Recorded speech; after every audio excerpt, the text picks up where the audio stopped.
Hey, I'm James Blunt, and you're watching Entertainment Focus. How are you today, James? Yeah, I'm very well, thank you. How about you? I'm good, thank you.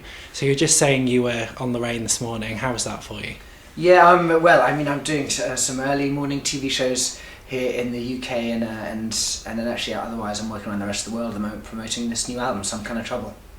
So the first single was out in the UK last week, Stay the Night. Tell us a bit about that track. Stay the Night I wrote with Steve Robson, who's produced the album, and with Ryan Taylor of One Republic. And we met up in California. We all three had guitars, and that's why the song kind of sounds like a campfire song, because it basically was. And it kind of describes having fun with your friends in California and not wanting the night to end. And do you think people would be quite surprised by the sound? Because when people think of you, they always think of a ballad or a quite heart-wrenching song, and this is quite different. Is that intentional? I think my most famous singles are absolutely kind of down-tempo, melancholic songs, but my albums have been slightly more diverse than that. And that's why my live shows normally surprise people, because they're more upbeat.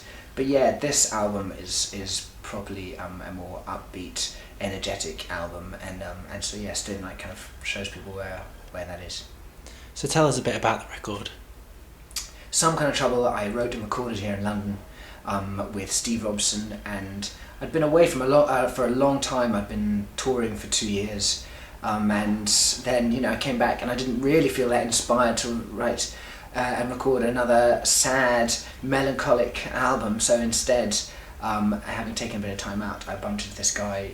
We were supposed to have a beer, and instead we met in his studio, and I picked up an electric guitar, which is what I'd learned on in the first place, and we wrote a song called Dangerous, and it was, as I say, it was upbeat and it was optimistic. It was like a teenager when they first pick up an instrument and make a noise, and I said, what, can I come in tomorrow and record this as a demo, because this is where I want to go. And what was supposed to be just a beer turned into effectively a full year in his studio, as we just wrote a whole bunch of songs, had fun doing them. So I've heard a handful of the tracks from the record, and it's quite different from the previous two records that you've released, and there is a bit more up-tempo and different sounds in there. Was it intentional for you to just move away, because like you were saying, you aren't known for making weepy, heartfelt songs? Did you want to move away from that and do something completely different? I just wasn't really overly inspired to write a third maudlin album when I've kind of said the things I needed to say in that respect. And you don't want to just repeat yourself. There's no fun in doing that. There's no, they just have no emotional need to express those same things. And I guess before, I travelled around with an acoustic guitar. That's the way I travelled, and so that's the way I wrote. It was just the easiest thing to do. Now it's easier for me actually if I want to bring in a bass guitar, an amplifier, a drummer. I've got that. I can call them up and say come on in. I have lots of electric guitars now, which before was just too much of a hassle to carry around amplifiers and electrics. And so with all that available to me, I don't have to write as one man on guitar. Instead, I'm writing as the front man of a band, and that's why these songs are more upbeat. And do you have a favourite track on the record at all? There are a whole load of songs that I like on this album. And I think from the kind of late 70s, early 80s feel of songs like These Are the Words and Dangerous and Superstar have got great groove and bass lines to them. But then I think my favourite is a song called Turn Me On, which the record company didn't want on my album, but I've told them where to stick it, and it's just a really fun song that whereas when the album took a whole year to make, this is a song I wrote and recorded in 7 hours, and it was just a really spontaneous thing and sounds amazing. That's actually my favourite song that I've heard off the record, cool. Turn Me On. And I think when I first listened to it, it is one of those songs that grabs you, and you think, this is quite different. This is, and totally for you, something completely unexpected. So is that a sound that you're hoping to carry forward more in the future? Yeah, I don't know. I haven't really planned beyond next year actually, and next year is just on the road.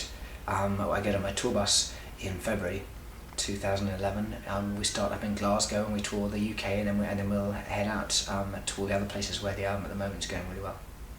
So let's talk a bit about the media perception of you, because I think with your first album when that came out, it was such a gradual success story, and by the time it had taken off, everybody was supporting you. And then in typical British way, you got pretty much tried to pull you back down the second album, even though it was a great album and it was a very successful album. How do you cope with that kind of media attention?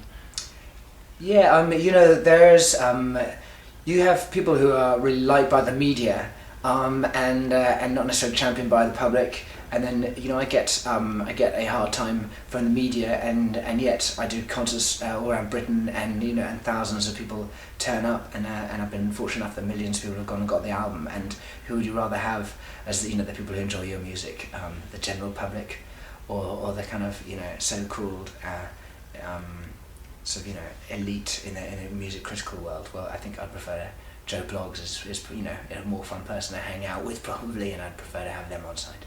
And do you ever test your music out on the fans? Do you do that when you're on the road and play new tracks? Yeah, absolutely. I play new songs out live, and definitely get a response from that. And if it works, maybe carry on playing it or develop it more. And if it doesn't, then bail out. And does it bother you at all that what the media say? Do you just ignore it now? I guess the media's the media will write what they write, and on the whole, actually, most of it is not necessarily relevant or real in many ways. Any words that I ever say, when you see them in print, they've always been jumbled to suit the article or piece, and so in the end, you kind of learn that what you read is just simply not real. In the same way that someone in the media once printed that there were weapons of mass destruction in Iraq, and we went to war over that, and hundreds of thousands of civilians died. If they're prepared to put those kind of things in when it's real life and death, imagine what kind of stuff they've prepared just to concoct when it comes to the entertainment industry. And I think most people know that, and as I say, I'd much prefer to be communicate and have the great response that I do have with the general public. And are you as serious as they make you out to be? You'd have to tell me. You don't seem that serious. You seem... I'm probably not that serious. I live in Ibiza. I have the time of my life and share it with some great friends. I'm at the clubs, and I'm on the road, and I'm touring it, and I'm having the time of my life. And so yeah, I seem to have a lot of fun doing it, and anyone who knows me seems to pick up on that. And does living out in Ibiza, does that make it a bit easier for you to get away from the spotlight when you want to? You can just go back home to Ibiza, keep low for a while. Yeah, I've been on the road really for 2 years. So although Ibiza's home, I don't get there as much as I'd like to. I've been touring, so 2 years straight, and then I went to Ibiza for a little bit to hang out with my friends and catch up with people I hadn't seen for a long time. And then I came back to London. And London's been my office for the last 12 months really, while I've been locked away in a studio recording. And you mentioned earlier you'll be on the road in February next year. What can we expect from that tour? Yeah, my live shows definitely it surprises people because it is more energetic than the kind of down-tempo singles would suggest. So people are normally surprised by that. But this third album is even more, upbeat. It's got a lot of tempo to it. So I took it to my band, and they got really excited about us playing live. And is it your favourite part of your job, going on the road? I like being in the studio. I like recording. It takes a long time, and the kind of focus and attention to detail can be mind-numbing. I'll play you different versions of a song, and you'd go, I don't know which is which. What on earth are you on about? And so it's fun, but it is nice to get out, and to go out on tour is a really special thing, to play all across the world in countries where some people don't even speak your language and don't necessarily understand the lyrics, but still get the emotion behind the song is very exciting. And what's your hope for this record? The hopes I have for the record are already achieved. I hope that it's something that I'm really proud of, that I love. These are the kind of songs I always wanted to write, and this is the kind of music that I'd like to listen to. And its achievement is when you press stop on the machine and it's finished and you love it. What happens beyond there, and whether other people like it, who knows? The response seems to be amazing worldwide, but you never can work that out until it's all done and dusted. The important bit is the one copy that I have. I love the cover art for it. Where did that picture come from? Yeah, I love the cover for the album too. I just trying to get away from my face. I've always had the argument with my record label about not having just the singer-songwriter on the cover thing, and so instead I was looking for different images. I was throwing my godson up in the air and getting pictures of him, which looked great but not quite perfect. And then when I broke him, then I found this other picture.